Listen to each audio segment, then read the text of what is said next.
కూటమి సర్కార్ అధికారంలోకి భారీగానే వచ్చింది. ఒక రకంగా భారీ సీట్లతో, భారీ మెజార్టీలతో. కానీ ఆ ఆనందం, ఆ సంతోషం పట్టుమని నెల రోజులు కూడా లేదు. వచ్చిన దాదాపు ఇప్పుడు 3 నెలలు పూర్తిగా వస్తుంది. ఈ నెల 20వ తేదీకి.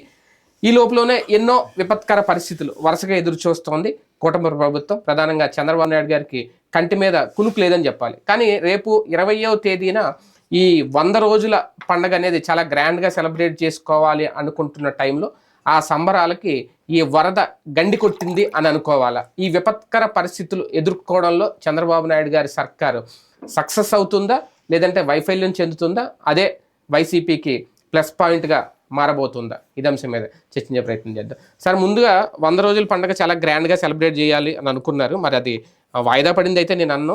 కాకపోతే అది చేయలేకపోతారు ఇప్పుడు ఈ వరదల వల్ల, ఈ విపత్కర పరిస్థితుల వల్ల. ఇప్పుడు సెలబ్రేషన్స్ ఏంటి అని నిజంగా అదే కనుక జరిగితే వరదలు గండిగొట్టినాయి అని అనుకోవాలా? చేస్తారు, ఇప్పటికి అయిపోతుంది. వరదలే ఉంది, ఇంకా 10 రోజులు ఉంది కాబట్టి టైం ఉంది, అయిపోద్ది, చేసేస్తారు, ఘనంగానే చేస్తారు. దానివల్ల ఏం ఇబ్బంది ఏం లేదు. కానీ వరుసగా అధికారంలోకి రాగానే వరుసగా విపత్కర పరిస్థితులు. మొన్న కర్నూలులో ఇలాగే వర్షాలు, ఇబ్బందులు. అప్పుడు ఈయన కూడా అక్కడికి వెళ్ళారు. వ్యవస్థలను గాలిలో పెడదాం అని అనుకుంటున్న టైంలో ఆ దాడులు కానీ, ఈ హత్యలు కానీ జరగడం, సీన్ కట్ చేస్తే మళ్ళీ ఈ వరదలు, మధ్య మధ్యలో ఏ రాజకీయ ఇబ్బందులు, అంటే ఎక్కడ ప్రశాంతత లేదు. ఎలా చూడాలి దీన్ని? మీరు అట్లా చెప్తున్నారు. ఇప్పుడు రాష్ట్రంలో ప్రజలందరూ కూడా 3 పూట్ల కడుపు నిండా భోంచేయగలుగుతున్నారు, నిద్రపోతున్నారు, ప్రశాంతంగా ఒక సేఫ్ హ్యాండ్స్ లో రాష్ట్రం ఉందని ఫీల్ అవుతున్నారు అన్నదే రేపు 100 రోజుల తర్వాత చూపెట్టే. ఈ 3 నెలల్లోనే చాలా జరిగినాయి. మన మదనపల్లిలో సబ్ కలెక్టర్ ఆఫీసులో ఫైళ్లు దగ్ధం అవడం కానీ, కర్నూలు వరదలు కానీ, ఇప్పుడు ఈ వరదలు కానీ, అంటే ఎక్కడ కనిపించింది ప్రశాంత్ అనేది? అసలు దాంట్లో కూడా జగన్ వల్లనే తప్పు జరిగింది. ఇప్పుడు హత్యలు జరిగినాయి, రాజకీయ హత్యలు జరిగినాయి, జగన్ వల్లనే, మర్డర్లు, రోడ్డు మీద నరికేశారు, అవి కూడా జగన్ వల్లనే జరిగినాయి. వాళ్ళు కవ్వించడం వల్లే జరిగింది. అంటే ఇంకా వాళ్ళు రాక్షస రాజ్యం వైపు తీసుకెళ్తుంటే కాపాడుతున్నటువంటి యోధుడి కిందనే చంద్రబాబు. అనకాపల్లి ఫార్మాసెజ్, అది కూడా పెద్ద ప్రమాదమే, చిన్నదేం కాదు. ఎక్కడ ప్రశాంతత కనిపిస్తోంది? బేసిక్ గా ఇంత పెద్ద పెద్ద సంక్షోభాలను ఎదుర్కొంటున్నటువంటి వ్యక్తి చంద్రబాబు నాయుడు. వాటిని సృష్టిస్తున్న వ్యక్తి జగన్మోహన్ రెడ్డి అనినే వెళ్తాది రేపు. అంటే ప్రమాదాలు, విపత్తులు కూడా ప్రతిపక్షం సృష్టిస్తుందా? అంతే కదా. ఇప్పుడు వరద ఏమన్నారు, కొడమేరు వరద, జలాశయాలు పట్టించుకోలేదు దాని వలన అన్నటువంటిది. జలాశయాలు పట్టించుకోలేదు కాదు, గండు పొడతలేదని కూడా చెప్పారు. గండు అంటే అప్పటికప్పుడు పడుతుంది అనే దాన్ని కూడా పక్కన పెట్టారు అక్కడ. రెండోది, నేను డబ్బులు ఇచ్చాను, జగన్ చేయలేదు. ఆయన డబ్బులు ఇస్తే ఆయనే చేస్తాడు, కానీ తర్వాత జగన్ వచ్చేదాకా ఎందుకు ఏం ఆపారు? బేసిక్ గా అప్పుడు పూర్తి అయిపోయిందని చెప్పారు కూడా, తర్వాత ఎందుకు అవ్వలేదు? ఇప్పుడు ఏదన్నా పని పూర్తయింది అనుకోండి, ఇప్పుడు ఎట్లా ఉంటుంది అంటే, ఫర్ ఎగ్జాంపుల్ నేదురుమల్లి జనార్దన్ రెడ్డి అది కట్టాడు, స్టార్ట్ చేశాడు హైటెక్ సిటీ. అది పూర్తయిందా చంద్రబాబు టైంలో? లేదు. ఆ తర్వాత కొనసాగింది కదా, ఓల్డ్ అంత చేస్తేనే కదా వాటిది. కానీ చంద్రబాబు వల్లనే హైటెక్ సిటీ. అంతకుముందు నేదురుమల్లి క్రెడిట్ ఇవ్వం. ఇప్పుడు పోలవరం రాజశేఖర రెడ్డి స్టార్ట్ చేశాడు, పోలవరం ఆయనే చేస్తున్నట్టు. అదే ఇక్కడ పని పూర్తి కాలేదు, జగన్మోహన్ రెడ్డి వల్ల కాలేదు.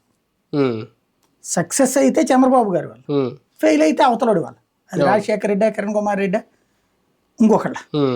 సక్సెస్ ఆయన పని ప్రారంభిస్తే ఆయన హయాంలో పూర్తి, ఇంకొకటి హయాంలో ప్రారంభించి ఆయన హయాంలో పూర్తయినా ఆయనదే క్రెడిట్.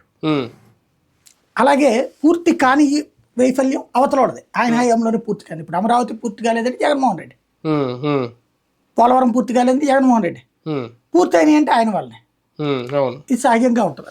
అంటే 100 రోజుల పండగ అనేది ఎలా సెలబ్రేట్ చేసుకుంటారు అనేది కూడా ఇక్కడ ఒక ప్రశ్న. ఇన్ని వైపరీత్యాలు, ఇన్ని విపత్తులు కనిపిస్తూ ఉంటే ఇంకా రాష్ట్రం ఎక్కడ అద్భుతంగా ఉంది, ఎక్కడ ప్రశాంతంగా ఉంది, ఎలా చేసుకోవాలి? మనం పుట్టినరోజు జరుపుకుంటాము, ఒక ఏడాది మొత్తం మీదన బోల్డ్ ఉంటాయి. డబ్బులకి ఇబ్బంది పడ్డ రోజు ఉంటది, దెబ్బలు తిన్న రోజు ఉంటది, సమస్యలు పడ్డ రోజు ఉంటది.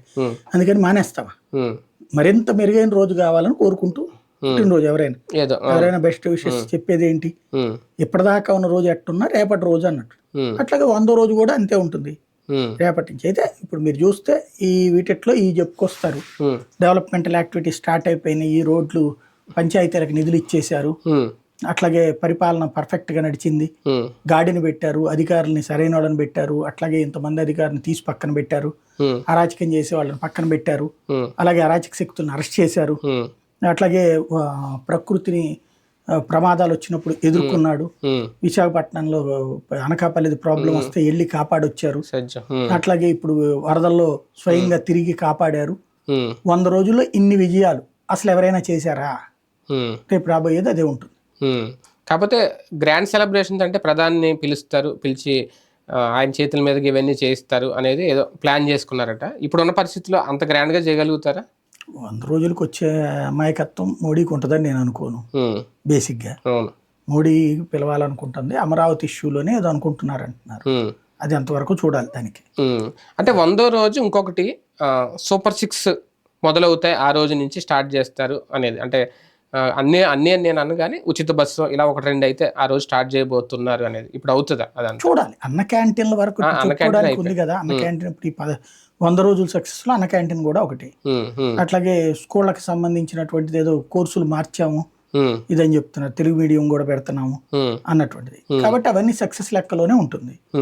ఇప్పుడు బస్సుల వరకు అనుకోండి, బస్సులు అయితే ఇప్పుడే పెట్టకపోవచ్చేమో. ఎందుకంటే బస్సులు ఇప్పుడు చెప్పారు కదా, మొన్ననే కొత్త బస్సులు తెప్పించాలి చాలా ఉందనేది. ఈ 10 రోజుల్లో ఇంకా కొత్త బస్సులు ఏమొస్తాయి? ఇప్పటికిప్పుడు ఇది కనుక ఇచ్చేస్తే మిగతా బస్సులు లేక పల్లెటూళ్ళలో తిడతారు జనం. ఇప్పుడు ఆ బస్సుల సిస్టమ్ పెట్టిన చోట 2 రాష్ట్రాల్లో కూడా ఫెయిల్ అయింది. గవర్నమెంట్ దెబ్బతిన్నాయి. మీరు ఒకసారి గుర్తు తెచ్చుకోండి, కర్ణాటక, తెలంగాణ రెండిట్లో తర్వాత పార్లమెంట్ ఎన్నికలు దెబ్బతిన్నాయి పార్టీలు. ఎందుకని? పొందిన వాళ్ళు ఓటు వేయడమా, పొందని వాళ్ళతో సమస్య అయిపోయింది. ఇబ్బంది పడిన జనాలు కూడా వ్యక్తపడుతుంది ఫ్రీ బస్సుల మీద. కాబట్టి ఆ రూట్ లో ఆలోచించవచ్చు, కొంత టైం తీసుకోవచ్చు. ఇప్పుడు ఇంకేదన్నా అయితే గీతే ఈ సూపర్ 6 లో ఉన్నటువంటి ఆ మహిళలకు 1500 ఇస్తానంటారా? లేకపోతే గనక 40 ఏళ్ళకి ఇస్తానంటారా? ఏం చేస్తారని చూడాలి. ఒక రకంగా అంటే హనీమూన్ పీరియడ్ 6 నెలలను వదిలేసింది ప్రతిపక్షం అనేది. ఇప్పుడు 100 రోజులు అంటే సగం హనీమూన్ పీరియడ్ అయిపోయినట్టే. కానీ విపత్కర పరిస్థితులు ఇవన్నీ చూసుకుంటే ప్రతిపక్షాలకు చాలా అవకాశం వచ్చినట్టు. అధికార పక్షాన్ని విమర్శించడము, అధికార పక్షం ఫెయిల్యూర్ని ఎత్తి చూపడంలో ప్రతిపక్షం కూడా ముందుకు రావాల్సిన అవసరం ఉందా? ఇంకా అలా సైలెంట్ గానే వెళ్ళాలి? ఇంకా సైలెంటే ఉంది, వెళ్తానే ఉంది కదా, రోడ్డు మీదకి వచ్చేస్తుంది కదా ఎప్పటికప్పుడు. పూర్తి స్థాయిలో రాలేదేమో, ఎక్కడ చూసినా జగన్ కనిపిస్తున్నారు తప్ప మిగిలిన వాళ్ళు ఎవరు రావట్లేదు అని కదా. ఇంతకుముందు ఏమన్నా అట్లాగే కదా, ఇదివరకైనా చంద్రబాబే కదా ముందు ఉండేది. ఎవరు లీడ్ చేస్తే వాళ్ళదే ఉంటుంది. యాక్టివిటీని బట్టి ఉంటుంది, ప్రోగ్రామ్ని బట్టి. ఇప్పుడు లోకల్గా ఎక్కడైనా గొడవ జరిగితే లోకల్ లీడర్లు వస్తారు.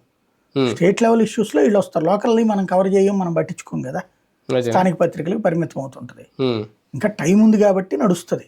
అంటే కృష్ణా జిల్లాకే ఒక పెద్ద విపత్తు ఇది. కృష్ణా జిల్లాలో ఉన్న ఎంతమంది వైసీపీ నాయకులు బయటకు వచ్చి మాట్లాడారు అనుకోవాలి, జగన్ తప్ప కదా. వీళ్ళందరూ జగన్ తో పాటే ఉన్నారు. వాళ్ళందరూ జగన్ ముందు పెట్టినప్పుడు వాళ్ళందరినీ మాట్లాడినవారు కదా బేసిక్ గా. ఇప్పుడు చంద్రబాబు నాయుడు వెనకాల వీళ్ళందరూ ఉన్నారు. తెలుగుదేశం నాయకులు ఎవరైనా మాట్లాడారా? అక్కడ మాట్లాడలేదు కదా. తర్వాత మంత్రులతో మాట్లాడిచ్చారు, అంతే కదా. ఇదైనా అంతే ఉంటది. ఇక్కడ వీళ్ళని మాట్లాడిచ్చారు, అసలు ఎవరు పట్టించుకోరు. ఇక్కడ మల్లాది విష్ణు, వెల్లంపల్లి వెళ్ళి అవి పంచి వచ్చారు, అవి నడుస్తాయి. వీటి దోవన అదే ఉంటుంది. ప్రాక్టికల్గా ఏంటంటే 100వ రోజు చాలా ఘనంగా జరిగింది. ఈ 100 రోజుల్లో రాష్ట్ర అభివృద్ధికి పునాది పడింది. 25 ఏళ్ల వినాశనం నుంచి రాష్ట్రం రక్షించబడి 25 ఏళ్ల భవిష్యత్తు కోసం బాగుపడి పరుగులు పెడుతోంది అన్నటువంటిది ఆ రోజున పవన్ కళ్యాణ్ గారి స్టేట్మెంట్ ఉంటుంది. అట్లాగే చంద్రబాబు గారి స్టేట్మెంట్ ఉంటుంది, లోకేష్ గారి స్టేట్మెంట్ ఉంటుంది. చూస్తూ ఉండండి.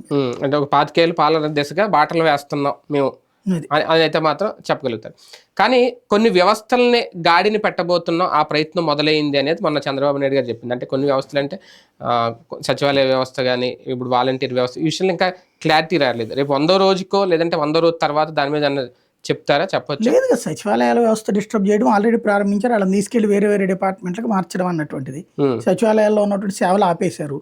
వాలంటీర్ సేవలు మళ్ళీ వాళ్ళ వరదల సందర్భం గుర్తుకొచ్చింది చూశారు కాబట్టి విజయవాడ వరకు పిలిపించారు. ఇప్పుడు అట్లా ఏమన్నా మిగతా చోట్ల కూడా టోటల్ గా అసలు వీళ్ళని పంపించడం మంచిది కాదని ఏమన్నా గ్రహిస్తారేమో తెలియదు. అట్లాగే MDU వెహికల్స్ ఉన్నాయి, డోర్ డెలివరీ. దాని అవసరం ఏంటి వాళ్ళు తెలిసి వచ్చింది. వరదల టైంలో వాళ్ళ సరుకులన్నీ తీసుకెళ్లేది అదే. లేకపోతే కనుక ఏ MROలకు వాళ్ళకి అప్పు చెప్పుంటే వాళ్ళు లారీ ఓనర్ల అసోసియేషన్ వాళ్ళకి చెప్పి నాకు 100 లారీలు పంపించి అని చెప్తే ఈ 100 లారీలకు నాకు ఇంత కావాలని చెప్పి అసోసియేషన్ వాళ్ళు చెప్పి దాంట్లో పెద్ద పంచాయతీలు చేస్తే ఇంకో 10 రోజులు పట్టేది వరద సాయం అందడానికి. ఇప్పుడు వెహికల్స్ రెడీలో ఉన్నాయి కాబట్టి వచ్చేయండి అయ్యా అన్నారు, ఇస్తున్నా. అదే ఇప్పుడు కాబట్టి పెద్దానికి కూడా ఏదైతే జగన్ చేసిన తప్పు అని చెప్పుకొచ్చారో అవే ఇప్పుడు ఉపయోగపడుతుంది, ఆ వ్యవస్థలో ఉపయోగపడుతుంది.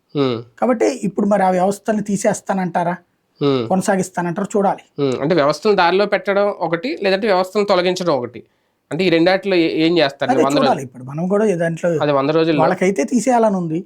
కానీ ఇప్పుడు అవసరం తెలిసి వచ్చింది ఏంటనేది. మరి దీన్ని చూస్తారా, లేకపోతే వాళ్ళందరికి కసిగా ఉంది కాబట్టి జగన్ వాళ్ళని చూడడం వేసినప్పుడల్లా జగన్ గుర్తుకొస్తాడు కాబట్టి శాశ్వతంగా వాళ్ళని పక్కన పెట్టాలన్నటువంటిది ఏం చేస్తారో చూడాలి.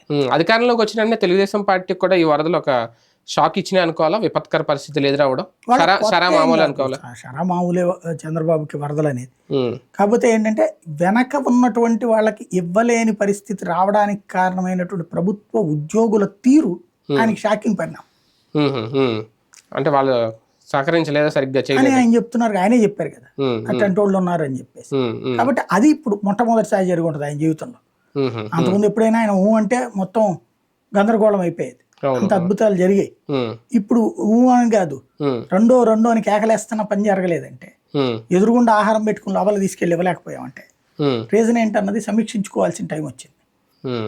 రేపు చూద్దాం 100 రోజులు పరిపాలన చంద్రబాబు నాయుడు గారిది ఒక గ్రాండ్ సెలబ్రేషన్ అయితే ఉంటుందా, లేదంటే సాధారణంగా జరిగిపోతుందా? 20వ తేదీన దానికి సంబంధించి ప్రిపరేషన్ అయితే జరుగుతుందంట తెలుగుదేశం పార్టీ. అందుకు సంబంధించిన యాక్టివిటీ ఆల్రెడీ స్టార్ట్ అయింది. కాకపోతే పక్క అనుకోకుండా సంభవించిన ఈ విపత్కర పరిణామం ఏదైతే ఉందో కృష్ణా జిల్లాలో ప్రధానంగా విజయవాడ వరద ముంపుకి గురవడం, దాని నుంచి కోలుకుంటున్నారు. 20వ తేదీకి కోలుకుంటారు కాబట్టి దాన్ని గ్రాండ్గా చేస్తారా, లేదంటే ఏమన్నా వెనక్కి తగ్గుతుంది లాస్ట్ మినిస్టర్ చూడాలి.